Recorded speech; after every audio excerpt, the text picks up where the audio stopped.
Ողջույն Factor TV-ի հյուրը հանուն հավասար իրավունքների կենտրոն հասարակական կազմակերպության ղեկավար Գայանե Աբրահամյանն է, բարև Աբրահամյան, հայտնի դարձավ, որ Արցախը լուծարելու մասին նախագահ Սամվել Շահրամանյանի հրամանագիրը այլևս գոյություն չունի, Ազատություն ռադիոկայանի մեր գործընկերների հետ զրույցում ասել է նախագահի խորհրդականը, ընդգծելով, որ դրա համար հիմք է հանդիսանում հոկտեմբերի 19-ի հրամանագիրը, որով Արցախի պաշտոնյաները պաշտոնավորում են հասարակական հիմունքներով եւ նշված է, որ փաստորեն Արցախի անունից տրվող փաստաթղթերը վավերական են, համարեք սեպտեմբերի 28-ի հրամանագիրը գոյություն չունի, որն է ձեր մեկնաբանությունը։ Շնորհակալություն, համարելով մենք շատ բան կարող ենք համարել եւ ես կարծում եմ ամեն հայի մտքում էլ Արցախը հայկական է եւ դեռևս մերն է, բայց համարելով միջազգային ցավոք խնդիրները չեն լուծվում եւ առավելևս այս իրավիճակում, այսինքն համարել կարող ենք շատ բան, ես ուրախ եմ գուցե, որ պարոն Շահրամանյանը դեռևս իր մեջ ուժ է գտնում, փորձում է ինչ-որ խնդիրներ նման ձևով կարգավորել, բայց կարծում եմ իրենց կենտրոնացումը պետք է այլ տեղ լինի եւ իրենց հիմնական աշխատանքը այս դեպքում եւ ոչ Շահրամանյանի, այլ ընդհանրապես ազգային ժողովի, Արցախի ազգային ժողովի, որը երևի թե վերջին միակ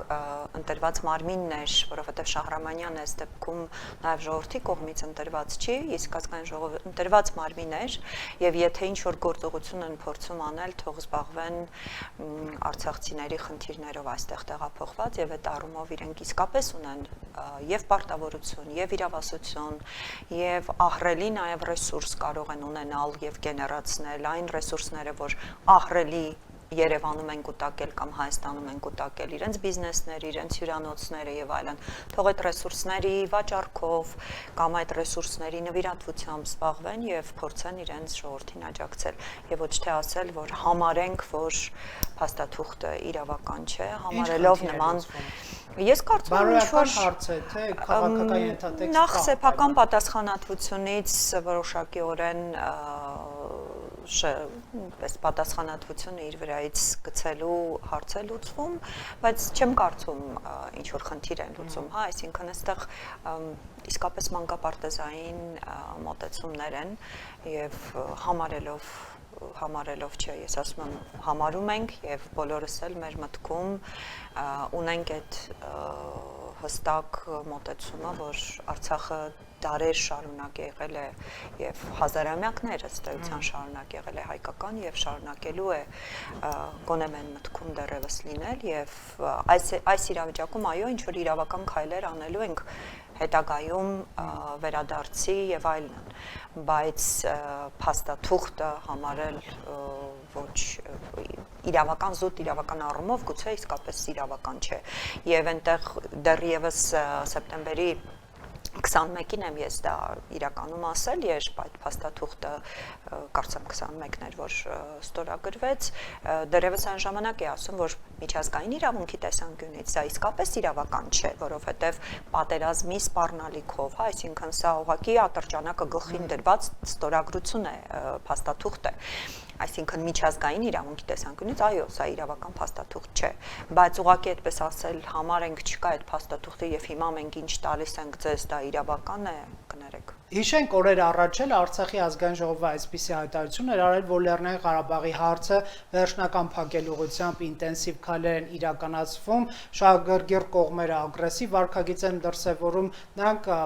խորհրդանը հաստատում էր իր հանձնառությունը տեր կանգնելու Լեռնային Ղարաբաղի ժողովրդի իրավունքներին, պատրաստ են քննարկումների խնդրահարույց հարցերի շուրջ։ Ինձ մի հարց է հետաքրքրում, երբ որ Արցախում կար 120,000 առնվազն հայ, այսինքն Ադրբեջանի առաջ կար խնդիր այդ մարդկանց հետ հարաբերվել եւ գոնե միջազգային հանրության համար ընդունելի ինչ-որ բանաձևեր առաջարկել, դա տեղի չունեցավ։ Այս սարսափելի բռնի արտագաղթից տեղահանությունից հետո իրականության մեջ ինչ հույսեր կարող է ունենալ հայկական կողմը։ ինչի է ձգտում, օրինակ արցախցիները բնականորեն ինչի կարող են ձգտել, վերադարձի, դա ինչպես, ոնց։ Տեսեք, այստեղ բնականորենի հարց չի, իհարկե, այստեղ կա միջազգային իրավունք եւ միջազգային իրավունքը այդ տեսանկյունից շատ հստակ է նշում, որ այո, պետք է լինի վերադարձի իրավունք եւ այդ իրավունքի մասին հիմա միջազգային բոլոր դերակատարներն են խոսում եւ սա է նաեւ Ադրբեջանի զայրույթը եւ թերևս հենց սա է նաեւ խաղաղության պայմանագրի հիմնական այդպես խնդրահարույց դրույթներից մեկը։ Այսինքն Արցախի ժողովուրդը այո ունի իրավունք վերադարձի, բայց այդ վերադարձը պիտի ապահովվի միջազգային ներկայությամբ եւ այլ եւ հասկանում ենք, որ այսօր միջազգային դերակատարները թերևս պատրաստ չեն այն բավարար ճնշումը գործադրելու Ադրբեջանի վրա, որպես այնտեղ լինեն իրապես միջազգային կոնտինգենտ, խաղապահ եւ այլ եւ այլ։ Եվ առավելևս այն, հենց դա է ուզում ասել, առավելևս այն իրավիճակում, որ դեռևս ռուսները այնտեղից դուրս չեն եկել։ Եվ սա շատ մտահոգիչ է, գուցե սրա մասին նաեւ էլի խոսենք, այսինքն այստեղ ես ունեմ լուրջ կասկածներ ինչու են դեռ այնտեղ եւ այլն։ Եվ այնտեղ մնալու իրենց լեգիտիմությունը ապահովելու համար գուցե ինչ-որ գործընթացների դիմեն։ Այսինքն այս տեսանկյունից զուտ իրավական տեսանկյունից այո արցախցիները ունեն իրավունք եւ այստեղ մի ուրիշ խնդիր է բացվում եւ այստեղ հայելային այդ նույն խնդիրն է բարձրացնում Ադրբեջանը, որը բացարձակ իրականում հայելային չի եւ որևէ կերպ համարժեք չէ ադրբեջանցի փախստականների, երբ ասում են, որ պետք է վերադառնան Հայաստան, այսինքն այստեղ նախ համարժեք չի բացարձակ եւ անգամ համարժեք չի իրենց վերադարձը հայերի վերադարձի, ադրբեջանահայերի վերադարձի Բաքու, Սումգայիթ, Նախիջևան եւ այլն, այսինքն բոլոր այն տարածքները, որտեղից մենք դուրս ենք եկել։ Այսինքն անգամ դա համեմատական չի, որովհետև կրկին դուրս ենք եկել բռնի ուժով, կրկին դուրս ենք եկել պոգրոմներով, սպանություններով եւ այլ։ Մինչդեռ իրենք այստեղից դուրս են եկել բավական լուրջ, այդպես փոխհատուցում ստանալով, իրենց գույքը վաճառելով, առանց որևէ բռնի ուժի կիրառման եւ այլ, այսինքն սրանք անգամ այս դեպքում փոխադարձ եւ համարժեք չէ փախստականի կարգավիճակի նաեւ տեսանկյունից ել չեմ խոսում արցախցիների կարգավիճակի տեսանկյունից բայց այնուամենայնիվ բնականաբար Ալիևը դնում է այս պայմանը, հա, այսինքն արցախցիների վերադարձի մասին մի խոսեք այլապես ես էլ շարունակելու եմ Արևմտյան Հայաստան եզրույթը կիրառել ներողություն Արևմտյան Ադրբեջան եզրույթը կիրառել եւ այլ եւ նաեւ պնդել, որ պետք է վերադառնան։ Այստեղ մեկ հարց կա։ Եվ այս հարցը նաեւ մենք ինքներս պետք է դնենք, հա, մեր առաջ, արդյոք եթե մենք հրաժարվում ենք արցախցիների վերադարձի իրավունքի մասին շեշտադրումից եւ այդ ուղղությամբ աշխատանքներից, որը ենթադրում է հիմա արդեն իրավական մի քանի գործընթացներ, մի հետ դիմել եւ այլ նաեւ ՄԱԿ-ի միջազգային արդարադատության դատարան եւ այլն, արդյոք եթե մենք սրանից հրաժարվում ենք եւ նաեւ հրաժարվում ենք խաղաղության փաստաթղթում կամ պայմանագրում դրա մեջ ներառելուց, արդյոք Ադրբեջանը իրապես հրաժարվելու է ընդհանրապես այդ արևմտյան Ադրբեջան եզրույթից եւ այն նկրտումներից, որ իրենք ունեն։ Ես ցավոք ավելի քան վստահ եմ, որ եթե մենք հրաժարվենք, իրենք միևնույն է շարունակելու են։ Այսօր տեսակ երևի Զիլֆուղարովի իր հարցազրույցը, որը եղել է նախկինում արտգործնախարար, որ իրականում Ալիևի այդպես ոչ պաշտոնական խորհրդականներից է եւ խոսափողներից է, այո, որը շատ հստակ խոսում էր, որ այո, պետք է վերադառնան, նաեւ խոսում էին արդեն Սևանի, այսինքն արդեն չէ, վաղուց են խոսում Սևանի արևելյան հատվածը վերցնելու մասին եւ այլն, այսինքն սրանք իրենց նկրտումներն են, որից իրենք չեն հրաժարվելու, անգամ եթե մենք հերթական անգամ ջրզիջումների գնանք եւ այլն։ Ձեր կարծիքով այս մարտավարությունը ինչքանով է ընկալվում Միացյալ Նահանգների կողմից, որը չասեմ հայտնվել է Հայաստանի դիրքում, երբ որ Ադրբեջանի հետ պետք է բանակցություններ վարի եւ Ադրբեջանը շանտաժային քաղաքականություն է վարում Վաշինգտոնի նկատմամբ։ Օրերս Ալիևի խորհրդականը օգնականը Հաջիևը ասում էր, որ 907 բանաձևը եթե Բայդենի վարչակազմը այլ կերպ վերաբերվի, քան Սենատը, այսինքն շրջանցեք եւ շարունակեք մեզ օգնություն ցուցաբերել, մենք քննարկումներ կշարունակենք ձեզ մոտ։ Ասեմ ձեզ, այդ խոսափողներից որոշները նաեւ հիմա անուններ չտամ, մի այլ պահանջ են ԱՄՆ-ին ներկայացնում, փակված համարեք Լեռնային Ղարաբաղի հարցը, հայտարարեք վերջապես, որ Լեռնային Ղարաբաղը Ադրբեջանի տարածք է, այդ ժամանակ կգանք ձեզ մոտ քննարկումներ, այսինքն այն պայմանները, որ հայկական կողմի առաջ են դրվում, նաև միջնորդական թագին արժանանալու համար, օրինակ ԱՄՆ-ի առաջ այդպիսի պայմաններ դնում են։ Այդ ձեր գնահատմամբ ինչպիսի գործընթաց կարող է լինել այս դեպքում ամերիկա-ադրբեջանական եւ հայկական կողմի մասնակցության աստիճանը, որը կարող է լինել այդտեղ։ Հայկական կողմի մասնակցության մասով մի փոքր ասեմ եւ այստեղ էլի պիտի վերադառնանք հենց նրան, ինչ Ալիևը նկատի ունի, այսինքն նույն Հաջիևը կամ Ալիևը ադրբեջանական կողմը որպես այդպեսին ընդհանուր առմամբ, երբ ասում են փակենք Արցախի խնդիրը, ճանաչեք Ադրբեջանի տարածքը, ըստ էության ԱՄՆ-ն եւ բոլոր միջազգային դերակատարները ըստ էության ճանաչել են որպես Ադրբեջանի տարածք։ Փակելու հարցը որն է եւ պահանջը որն է, հենց արցախցիների վերադարձի իրավունքի մասին չհիշատակելն է։ Մի բան, որ շարունակում են եւ ամերիկյան կողմը եւ եվրոպական կողմը շարունակում են այս մասին խոսել եւ բանաձևում Եվրոպական խորհրդարանի եւ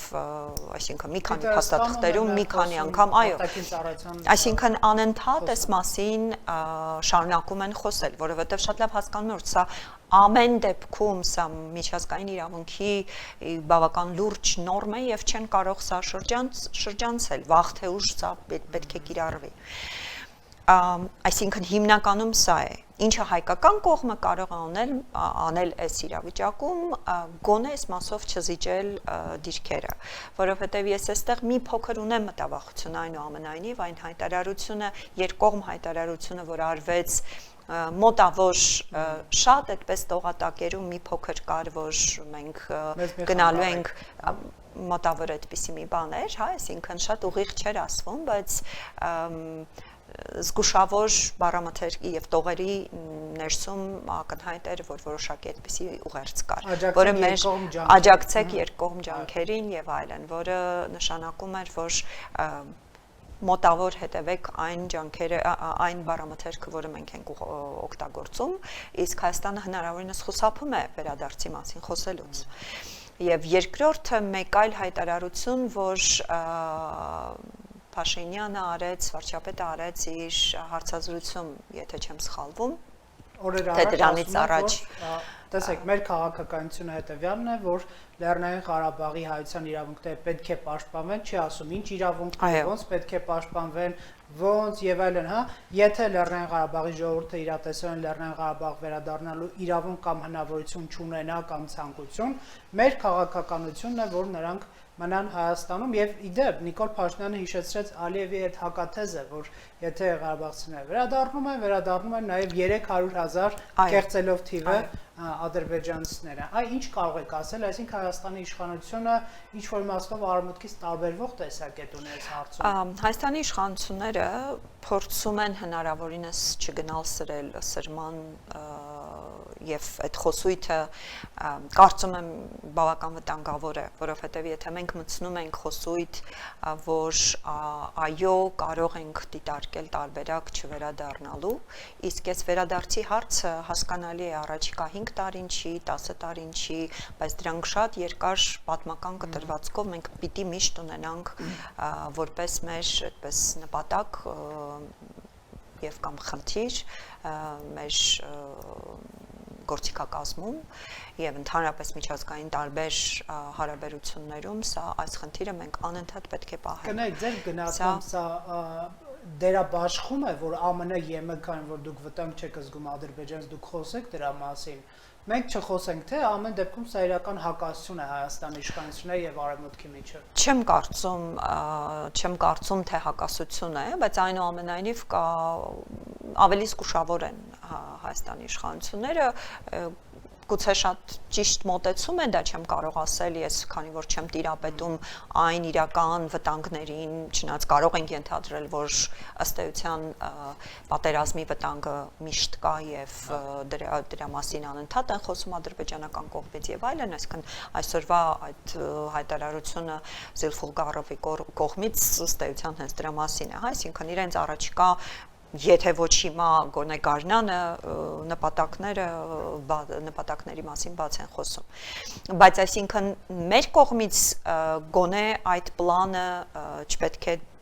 փոխվի գուցե սա օրինակ պատվիրակվի նույն Արցախի ազգային ժողովին, հա, ես չեմ խոսում Շահրամանովի, ներողություն Շահրամանյանի մասին, բայց ազգային ժողովը որպես այս դեպքում որոշակիորեն իսկապես ունենալով այդ առաջնային մանդատը հենց Արցախի ժողովրդի կողմից, գոնե այդ մասով կարող է ինչ-որ բաներ, քայլեր անել, այսինքն այստեղ կարող է ներսում լինել այդ դերաբաշխումը, հա, իշխանությունը ասի, ես բացառապես խաղաղության օրակարգով եմ աշխատում, թող իրենք Ստեփանկերտ Բաքու խոսակցությունը ընթանա, հա։ Չի կարող իհարկե անշուշտ այդ խոսակցությունը այլևս ընթանալ եւ ժամանակին պետք է ընթանար եւ ժամանակին դրանից չպետք է հրաժարվեին բայց այնուամենայնիվ սրանից հրաժարվելը կարծում եմ վտանգավոր է եւ մենք որևէ կերպ դա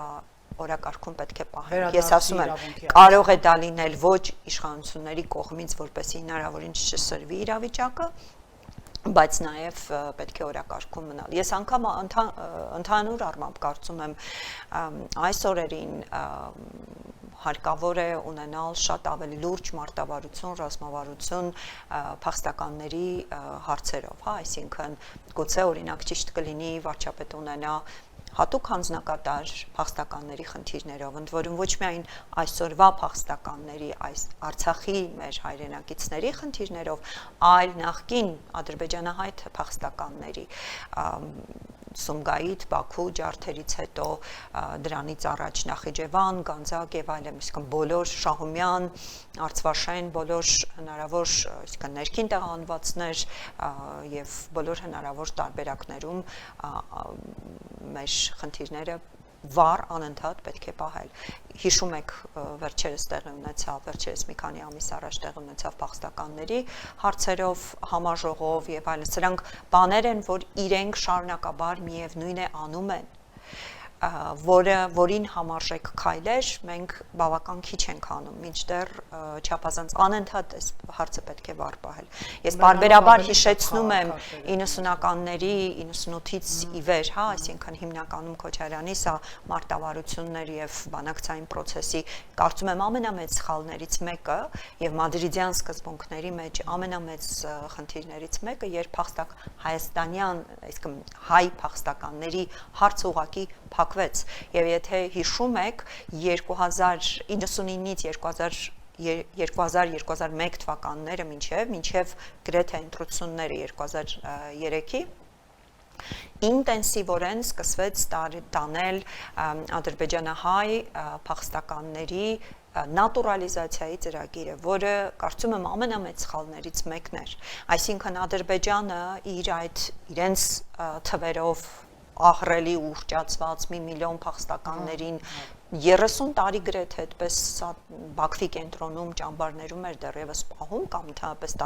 ամբողջ Ադրբեջանում նաև մի քանի կենտրոններ ունեին ճամբարային, խնդիրը վառ պահելու համար որևէ միջազգային դելեգացիա եթե մեկնում էր Ադրբեջան, հատկապես վերջին 15 տարիների ընթացքում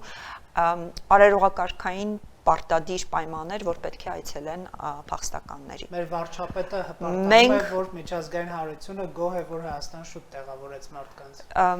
Մենք իրապես մարդու իրավունքների տեսանկյունից լավ է, որ արագ ենք տեղավորել, չնայած դա շատ լուրջ հարց է եւ դրա համար եմ ասում, որ վարչապետը պետք է ունենա հանձնակատար, որը շատ ուղիղ ամենօրյա աշխատանքը իր լինի, ոչ թե օրինակ դա դելեգացվի սոցիալ որևէ փոխնախարարի վրա կամ միգրացիայի ծառայության վրա եւ այլն, այլ լինի շատ ավելի բարձր մակարդակով պատասխանատու ամենօրյա կտրվածքով այս խնդիրներին լուծում տալու, որովհետև մարդիկ դեռևս շատ-շատերը անմարդկային պայմաններում են ապրում։ Սա նաև մեր խնդիրն է հանրության, որ սարսափելի գներ են տան վարձերը եւ այլ եւ այլ։ Բայց ուզում եմ ասեմ, ռազմական եւ քաղաքական տեսանկյունից սա չափազանց կարևոր հարց է, որը անընդհատ պետք է որպես գործիք մենք միևնույն է կիրառենք, որը անում էր Ադրբեջանը։ Մի բան, որ մենք չենք արել նախկինում, սխալ ենք արել, հիմա այդ նույն սխալը չկրկնենք։ Շատ լավ, կուզեի նաև, որովհետև 24-ը մոտենում է եւ չափազանց կարևոր հարցերի պատասխաններ պետք է փորձարվի ստանալ այս 24 թվականի ընթացքում ռուսական ընտրություններ, Ալիևի ընտրություն, ներքաղաքական միգուցե ինչ որ սրացումներ լինեն, թե չլինեն, դա էլ կարող ենք քննարկել, ինչու, որովհետև ամերիկյան կողմը վերջին շրջանում հատկապես ստանում է կսմտանքներ, Ադրբեջանի կողմից, այն մասին, որ մենք կարող ենք շրջանցել ձեր կամքը, մենք կարող ենք արհամարել ձեզ, դուք կարող եք մեր նկատմամբ պատժամիջոցներ կիրառել, մենք կարող ենք ձեր պետքարտուղարի օգնականին ընդունել, խոստանալ, որ կգանք Վաշինգտոն, բայց չգալ եւ պայմաններ առաջադրել, այսինքն եւ ամերիկյան կողմը չի թաքցնում իր շահը այս ռեգիոնում ասելով, որ Հայաստան-Ադրբեջան պայմանագիրը հնարավորություն կտա Ռուսաստանի եւ Իրանի ազդեցությունը նվազեցնել։ Այսինքն Ադրբեջանը ըստ էության այս ծրագրին է նաեւ դեմ գնում, ոչ միայն Հայաստանի հետ կոնֆլիկտը պատերազմական հարձակումներ շարունակելու տրամաբանություն, այլև այս ծրագրին, ավելի քիչ Ռուսաստան ծրագրին։ Այս իմաստով կուզեի կարող ենք նաեւ կանխատեսում անել, ինչ է սպասվում, արդյոք Միացյալ Նահանգները կգնա իրականում կոշտ քայլերի, չհավատալով, որ եթե զիջեն ադրբեջանցիներին, եւ 907 բանաձև էլի շրջանցեն օգնություն տան, դա կբերի բանակցությունների։ Ինչ սպասել ամերիկյան կողմից, որը փորձում է իրական դերակատարություն ստանձնել այս process-ում։ Ես կարծում եմ ընդհանրապես ամերիկյան կողմը որևէ զիջման այս դեպքում չպետք է գնա եւ այս մոտեցումը տարիների ընթացքում առնվազն 2020-ից հետո հստակ իրենք տեսել են որևէ զիջումը չի հանգեցնում կամ գուցե ավելին, հանգեցնում է շատ ավելի մեծ խնդիրների։ Երբ իրենք ուղղակի զիջեցին եւ փորձեցին այնպես այսքան հիմնական սկզբնական մոտեցումը այն էր, որ շատ չճնշեն Ադրբեջանին, սպառնալիքներ չանեն եւ այլն, անգամ սպառնալիքներ սանկցիաների, այսինքն ոչ թե սանկցիաների կիրառում, այլ սպառնալիք սանկցիայի հնարավոր կիրառման, չանեն, որպեսզի Ադրբեջանը ել ավելի չմղվի դեպի ռուսական կողմ եւ այլն, այսինքն փորձեն այնուամենայնիվ այսպես համոզելով բերել բանակցային սեղանի շուրջ, հասկացան, որ դա չի աշխատում, այսինքն հստակ ունեն փորձ, խոստացել էր էթնիկ զտման չգնալը, ԱՄՆ-ն էլ ասել էր էթնիկ զտումը կարմիր գիծն է, որը չենք ներելու, չենք հանդուրժելու, հանդուրժեցին։ Հաջորդը շատ ավելի վատն է լինելու, հաջորդը լինելու Հայաստանի հետ կարմիր գիծը, այսինքն, որը էլի միջազգային դերակատարներ ասել են, որ Հայաստանի սահմանը, Հայաստանի տարածքային ամբողջականությունը կարմիր գիծ է։ Արդյոք այս կարմիր գիծը չի հատելու Ալիևը, իհարկե հատելու է, այսինքն որևէ կերպ վարկաբեկելով հենց արևմուտքին։ Այսինքն այս տեսանկյունից ԱՄՆ-ի հետ քայլերը շատ ավելի վատ հետևանքներ կարող են ունենալ եւ ես կարծում եմ իրենք դա գնահատում են եւ հասկանում են։ Այսինքն հերթական անգամ հասկանալի է, չէ, որ Ադրբեջանի համար, Ալիևի համար ընդհանրապես 907 բանաձև առանձնապես մեծ նշանակություն չունի։ Դա առանձնակի օգնություն չի ռազմական։ Այո, սա քաղաքական, այո, եւ իրապես, եթե իրենց հատկապես վերջին 1 տարվա ընթացքում պաշտպանական բյուջեն արդեն 3 միլիարդն էլ հատում է, այդ 100 միլիոնի աջակցությանը հո չեն մնացել կամ իսկապես դա զուտ քաղաքական հարց է եւ զուտ այդպես սկզբունքի հարց է նաեւ ուղղակի պատճառաբանություն որ այսա մի արեք որ մենք գանք հիմա դա էլ չանեն հաջորդը էլ ուրիշ պատճառաբանություն են բերելու կրկին այդ հարթակ չգնալու եւ միջազգային դերակատարների համար կամ գուցե այս մասով մենք պետք է շատ ավելի այդպես նաեւ հանրային դիվանագիտության ջանքերը չխնայենք կամ շատ ավելի ակտիվ աշխատենք եւ ես սա ասում եմ նաեւ մեզ որպես քաղաքասերակցություն հնարավորինս բացատրելու կամ բացատրելու անշուշտ կարիք չկա, բայց հնարավորինս նաև պնդելու, պահանջելու, որ միակ տարբերակը խաղաղության ոչ թե այդ թուղթն է, ոչ այնքան անգամ երաշխավորությունը բավական լուրջ աշխարհակաղակական կենտրոնի, որքան ուժային բալանսի վերականգնումը։ Եվ այդ վերականգնման մասով մենք շատ լավ մի օրինակ ունենք վերջին մի քանի տարիներին Հունաստանի եւ Թուրքիայի հարաբերությունների կարգավորման որոշակիորեն կարգավորման մասով, հա, այսինքն եթե Թուրքիան այդպես ամենօրյա կտրվածքով սպառնում էր, որ այո միևնույն է մենք հարձակվելու ենք եւ այլն գիշերով կգանք եւ այլն բավական լուրջ զինամթերքի մատակարարումը եւ հատկապես օդային պաշտպանության տեսանկյունից ուղղակիորեն լրացրել է Էրդողանին եւ սա միակ միջոցն է սա կարծում եմ արևմուտքը արդեն իսկ հասկացել է բայց որքանով արագ կգործի խիստ կասկածներ ունեմ եւ այս դեպքում երբ ասում եք որն է լինելու հայկական կողմի աշխատանքը այս առումով սա թերևս պետք է լինի հնարավորինս շատ ավելի լուրջ պահանջ դնել գիտեք մենք այլևս այո պետք է պահանջատեր լինենք որովհետեւ մենք իսկապես շատ լուրջ ենք շատ լուրջ կորուստ ենք ունեցել սա պատմական ամենասարսափելի կորուստներից մեկն է գուցե 1915-ից հետո ցեղասպանությունից հետո եւ սրա դիմաց մենք առնվազն պիտի բավական լուրջ բան պահանջենք աջակցություն պահանջենք Հայաստանի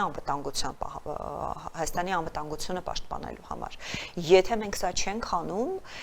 որևէ փաստաթղթի ստորագրման վրա ջանք դնելը անիմաստ է որովհետեւ այդ փաստաթուղթը մեզ չի պաշտպանելու այդ փաստաթուղթը անգամ եթե դա լինում է բավական լուրջ երաշխավորությամբ դա կրկին էլի երկարաժամկետ չէ։ Միակ բանը, որ մեզ պաշտպանելու է, դա մեր ներքին ռեսուրսների վերականգնումն է, զինուժի բավական լուրջ արմատական բարեփոխումն է եւ լուրջ աջակցությունը զինմթերքի տեսքով։ Շատ լավ, ես արդեն ամփոփելով չեմ ուզում այդ վերջին իրադարձություններ կամ փոխհրաձգություններ բերել հայ-ռուսական հարաբերությունների կամ Փաշինյանը չմասնակցեց նրան եւ բոլորս գիտենք, հա, ձեր գնահատմամբ կարիք կա նաեւ արևմուտքի համար հայ-ռուսական հարաբերությունների ասես վերափոխման, վերաձևակերպման, տեսեք ես չեմ ասում հապկից դուրս գալի է մեծ եւ այլն, հա, այսօր հայտնի դարձավ պարոն Կոպերկինը ասում էր, որ ռազմատեխնիկական համագործակցության նոր, հա, այսպես բանակցություններ գոյություն ունեն դեռ չստացած այդ 400 միլիոն այ արևմուտքի համար եկեք ճիշտ ասենք շատ կարևոր է հայ-ռուսական հարաբերությունները դրանք արդյոք բելարուսա-ռուսական հարաբերությունների են նմանվում թե ավելի արժանապատիվ եւ Հայաստանը ինչ դիրքավորման է հանդես գալիս որ իրենք շահագրգիռ լինեն հասկանալ ինքնիշխան Հայաստանի հետ գործ ունեն թե ինչ որ մեկը այնտեղից հա հուշում է կամ ուղղորդում է ինչ կարող եք ասել այ որպեսզի ձեր ասածը տեղի ունենա նաև զինված ուժերի բարեփոխումներ ակնհայտ է Ֆրանսիա, Միացյալ Նահանգներ կա պայմանավորվածություն նրանց հետ բարեփոխումների առաջ մղման իմաստով, որպեսզի որակյալ լինի նաև Հայաստան արևմուտք գործակցությունը եւ իրական գործակցություն լինի, ոչ թե հայտարարելու համար։ Տեսեք, մի բանում չեմ ուզում համաձայնել, որ որևէ կերպ հիմա կարծում եմ արևմուտքը չի ընկալում Հայաստանի հայ-ռուսական հարաբերությունները անգամ մոտ չէ, հա, որևէ կերպ եւ հուսով եմ երբևէ նման հարաբերություններ չի մոտենա հայ-բելարուսական, այսինքն այս համեմատությունը անգամ նախկինում չի արվել։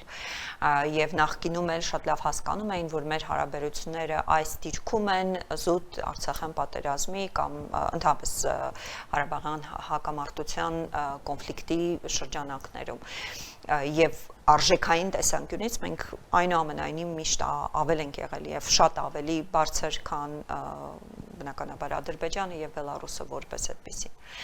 Այսինքն այս տեսանկյունից հիմա առավել եւս եւ այդ տեսանկյունից շատ ավելի լավ են ընկալում, որ Հայաստանը այսօր շատ ավելի պատրաստ է դուրս գալու այս բավական լուրջ ծիրից։ Մի բանում կարող եմ համաձայնել ընդհանուր առմամբ այնինչ ասվեց հարցազրույցում վարչապետի այն, որ կոնֆլիկտը որպես այդպեսին ստեղծվել է եւ որպես այդպեսին կոնֆլիկտը պարբերաբար սառեցված մնացել է եւ որևէ կերպ լուծման չի տարվել հենց այն պատճառով, որպեսզի Հայաստանը որպես ինքնիշխան պետություն երբևէ չկարողանա իսկապես զարգանալ։ Եվ սա է ամենամեծ խնդիրներից մեկը մեր եւ նաեւ Ռուսաստանից կախվածությունն է հնարավորինս մեծացվել հենց այս կոնֆլիկտի համատեքստում։ Այսինքն, եթե մենք իսկապես կարողանում ենք կոնֆլիկտը լուծել եւ փորձել դիվերսիֆիկացնել մեր հարաբերությունները եւ տնտեսական եւ անվտանգային ճարտարապետության տեսանկյունից, մենք իսկապես բարձրացնում ենք մեր ինքնիշխանության մակարդակը։ Սա Եվրոպան փորձում է ինչ-որ բան անել, բայց կրկին այստեղ էլ ասեմ, մեր պահանջատիրությունը այս տեսանկյունից բավարար չէ։ Մենք եւս պետք է շատ այդ առումով շատ ստրատեգիկ լինենք։ Տեսեք, մենք այս վերջին 6 տարիների կտրվածքով հյուսիս-հարավի կառուցման տեսանկյունից ինչ առաջընթաց ունենք, ոչ մի։ Մինչդեռ սա կարող էր բավական լուրջ մեր տնտեսական, չասեմ անվտանգային, որտեղ բայց դա նաև անվտանգային է, որոշակի հնարավորություններ է, որոշակի մակարդակ է բարձրացնելու։ Այսինքն այս ուղղությամբ մենք մեր տնային աշխատանքները չենք իրականացնում։ Մինչդեռ մենք կարող էինք նաև արևմուտքի հետ համագործակցությամբ եւ մեծ հաշվով կա այդ հնարավորությունը 2.5-2.6 միլիարդի, այսինքն դրանք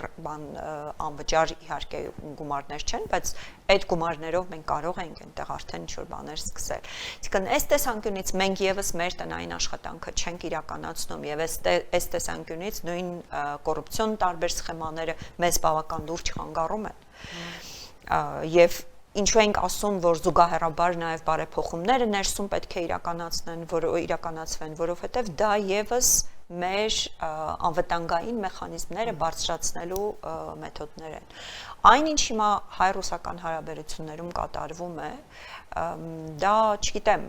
իրապես վերջին հատկապես վերջին 2 շաբաթվա ընթացքում Զախարովայի հայտարարությունները կարծես այդպես Ադրբեջանի փաստաբանական ծառայության հայտարարություններ լինեն։ Հայաստանը զենք էր տանում Լեռնային զորքերը չէր հանում Այո, բառացիորեն ասվում է եւ կրկնվում է այն, ինչ տարիներ շարունակ Ադրբեջանը ասում էր, բառացիորեն կամ տառացիորեն։ Վերջապես բառացիորեն եւ տառացիորեն կրկնում են։ Գիտեք, շատ այդ առումով լավ է այն առումով, որ շատ ավելի ազնիվ են, այսինքն շատ ավելի ազնիվ են, մեր հասարակությունը կարծում եմ արդեն իլյուզիաներ չունի, բայց ես կարծում եմ իրենք շատ ավելի ազնիվ են նաև իրենց մտադրության տեսանկյունից, այսինքն այո,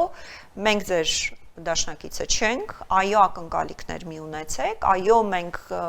Ադրբեջանի հետ ենք շատ ավելի լուրջ դաշնակցային գործընթացի մեջ եւ շահային համընկնումների տեսանկյունից եւ նաեւ փաստաթղթային բազայի տեսանկյունից, բայց այս դեպքում մեզ շատ ավելի մեծ ազատություն են տալիս կամ հնարավորություն են տալիս լինելու շատ ավելի կրկին մենք էլ մեր դիրքից պետք է անկեղծ լինենք եւ ասենք այո, քանի որ դուք եք դա շեշտում, դուք եք դա պնդում, մենք էլ ունենք հնարավորություն եւ պարտավորություն նաեւ որպես պետությունը պահելու պարտավորություն ունեցող, այսինքն այս դեպքում արդեն իդեմս իշխանության ունենք պետության անվտանգությունը պաշտպանելու հնարավորություն, որից պետք է օգտվենք եւ որը պետք է իրականացնենք ըստ այս պահին եղած հնարավոր բոլոր տարբերակներով։ Շնորհակալ եմ զրույցի համար։ Factor TV-ում հյուրընկալել ենք Գայանե Աբրահամյանին։